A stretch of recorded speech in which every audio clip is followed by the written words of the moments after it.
Narail express হিসাবে পরিচিত মাশরাফি বিন মুর্তজাকে আগামী নির্বাচনে নড়াইল সদর আসন থেকে আওয়ামী লীগ মনোনয়ন দিতে চায়।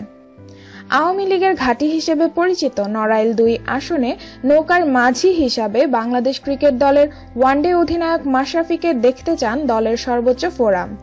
নড়াইল থেকে এমপি নির্বাচন করবেন মাশরাফি।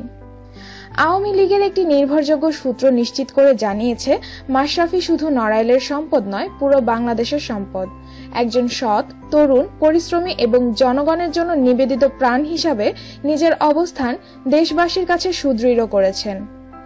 আওয়ামী লীগ বিশ্বাস করে, এরকম একজন মানুষ রাজনীতিতে আসলে দেশের উন্নয়ন আরো বেগবান হবে। এই বিষয়গুলো বিবেচনায় নিয়েই আওয়ামী লীগ থেকে মাশরাফিকে আগামী জাতীয় নির্বাচনে নড়াইলের সদর আসন থেকে মনোনয়ন দেওয়া হতে পারে, কারণ তিনি অনেক বেশি জনপ্রিয় ও সবার কাছে গ্রহণযোগ্য। তবে দেশের মানুষ কি চায়? তারা কি মাশরাফিকে রাজনীতিবিদ হিসেবে দেখতে চায়? না, বাংলাদেশের অধিকাংশ মানুষই তাকে রাজনীতিতে দেখতে চায় না, কারণ বর্তমানে মাশরাফি নামে সবাই পাগল, সবাই মাশরাফিকে ভালোবাসে। সে এখন দেশের গর্ব, দেশের প্রতিটা মানুষ তাকে নিয়ে গর্ব করে।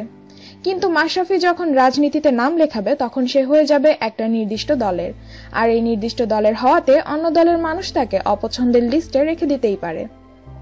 আপনারা কি চান মাশরাফি আওয়ামী লীগের হয়ে নির্বাচন করুক? যদি চান, অবশ্যই কমেন্ট বক্সে ইয়েস লিখবেন, না চাইলে নো লিখবেন। আপনাদের এই জরিপেই বোঝা যাবে আসলে এই দেশের মানুষ মাশরাফিকে আওয়ামী লীগে চায় কিনা। আরো এমন নিত্য নতুন তথ্য জানতে আমাদের সাথেই থাকুন। আর হ্যাঁ, আমাদের চ্যানেলটি যদি সাবস্ক্রাইব না করা থাকে, তাহলে এখনই সাবস্ক্রাইব বাটনটি ক্লিক করে সাবস্ক্রাইব করে ফেলুন।